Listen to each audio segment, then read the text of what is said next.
Hi, my name is Edgar and I'm making a video today explaining how to start a martial arts program, give my story, tell a little bit about my experiences, and share knowledge with those of you who'd like to start and want to know what are some steps that you can take to start this program.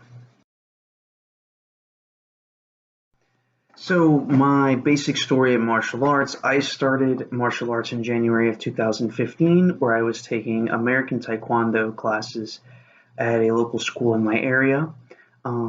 After about 4 months, I realized that there was really only about 3 students in the class, and I wasn't getting enough experience from a variety of students there because there wasn't a variety of students there. So I saw an opportunity for growth. At that time, I was a sophomore at my local university, and I wanted to start a club sport. They didn't have any martial arts club sports at the university at the time, so I thought, okay, I'll add the first one that they've had in a while. So I figured out whatever paperwork that had to be done. I was a student leader involved in other organizations. I had been president of other organizations, so I kind of knew as far as student involvement and leadership where to go. And I started doing the process and the paperwork to start the club sport. By that September of 2015, the club was able to launch at the university, and we had about 15 people the first day, which after that about 10 signed up. So with the 3 students that we had from my original school, we now had 13 students. So we grew from 3 to 13 in just a matter of 9 months. By September, I was a blue belt, and I started training, full time at the university club. So I was training about 4 times a week, twice at my school and then twice at the university.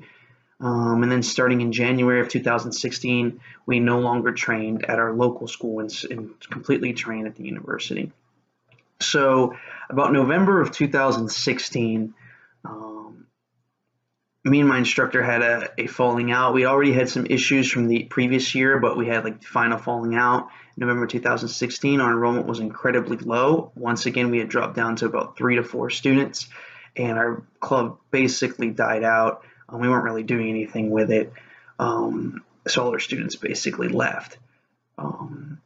So in January of 2017, I was really determined to bring the club back. So what I did was I reached out to 2 students that I just basically joined right before the club kind of died out, and I asked them if they'd like to continue training because I wanted to try and restart the club, and they said yes, and they started with me. So in January of 2017, I restructured the curriculum to the way that I felt that would be better to retain students, that would be a more fair curriculum. Me and my previous instructor were having a lot of problems, and retainment was just not something that was a strength. I felt that I could connect the students better, and there was just more opportunities for growth in the club with me running the organization. After that, I started training Shotokan Karate. So what I tried to do is combine what I learned from American Taekwondo and combine what I was learning from Shotokan Karate and create that merger and start teaching what I learned from the different schools that I was participating at and training at. So I have 3 wonderful students who are basically the core of my organization. They're the most consistent students. Right now, there are 2 green belts and 1 yellow belt. They've been with me basically since the beginning, and we've competed together. We've gone to tournaments, several things. We've just done a lot together since the club has started. And that's basically my story of where I am today. I've been basically instructing 100% on my own for about a year and 4 months now. And it's been a great experience. It's been a great learning experience, and that's how I've gotten started.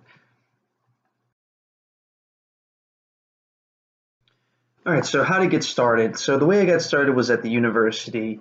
And the good thing about having a club at the university is that it didn't cost me anything. The university has ways to fund for all our equipment. So we've got about $1,000 worth of mats, and they also funded for pads, psychic pads, just hand pads, clapper targets, basically everything we need, we already have. Even rebreakable boards, pretty much was all covered. And then on top of that, we also charged club dues. When my own instructor was there, it was $20 a month, but when I took over, I made it $5 a month to make it more affordable since we already had everything we needed, and that would just go towards helping out students with tournaments.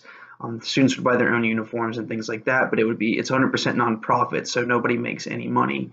I strictly do this for the love of just martial arts in general and for the ability to impact my students and just give them something fun to do. And just also to just teach everything that I've learned from the different people that I've come across in my martial arts journey. So the biggest thing that I've received from teaching at a university is just teaching experience in general. The ability to teach adults and to get them to understand concepts and just teach them what the version of Taekwondo that I'm teaching, and then being able to go and compete against other styles and put what I teach to some form of test and just seeing if what I'm teaching works. And that's been a great experience for me because our curriculum before me was getting incredibly watered down, and it was just becoming one of those everybody gets a belt kind of thing, and it just didn't sit with me well. I invested so many hours in training. Like I said, I was training 4 days a week for like at least 2 hours, and it was just like I was dedicating 8 hours a week of my time to just get better and better and try to be the senior student that my instructor needed. And I would dedicate a lot of times recruiting, and at the end of the day, it just wasn't working out. So a big thing with me is that you have got to continue learning, something that my previous instructor just didn't do. You can't just sit there and start inventing techniques. It's just that's not good. What I did right away was get another instructor. I have multiple instructors. I had a Shotokan karate instructor, and then I have a Shotokan karate training partner who I've been working on and off with for the last year and a half, and he's an absolutely world-class competitor. He competes internationally, and I've learned so much from him and his family, who's just also in martial arts. On top of that, I have a self-defense jiu-jitsu instructor whose instructor was Pedro Valente and Elio Gracie. So that comes from a really prestigious line of instructors. My Shotokan instructors and training partner, their instructor was Takemi Mikami, who's a 9th Dan and very, very influential instructor in the Shotokan world. And my instructor's lineage goes to Grandmaster Art Monroe, who founded his own version of American Taekwondo. So my instructors did have a great lineage of previous instructors and material that they have taught and passed down for what I have been able to retain over the last year. And I continue to learn, and I train, and I gain knowledge in every way I can. One of the beautiful things about teaching at a university is that I get a lot of students with previous experience who also bring in their own just wealth of knowledge to the club and contribute to the style that I'm trying to teach, to the system of the style that I'm trying to teach. With that, I just have a great benefit in my curriculum, and everyone just develops with new tactics and new skills. So to conclude everything, for me, the best thing that I've done to start my journey in owning my own school is starting to teach at a university, because it doesn't cost me anything. I don't have to put an initial investment, and with that, I don't have to risk that loss of money, so I can just focus on getting the teaching experience that I need, get comfortable with teaching, develop my curriculum, and see how far I can go with this.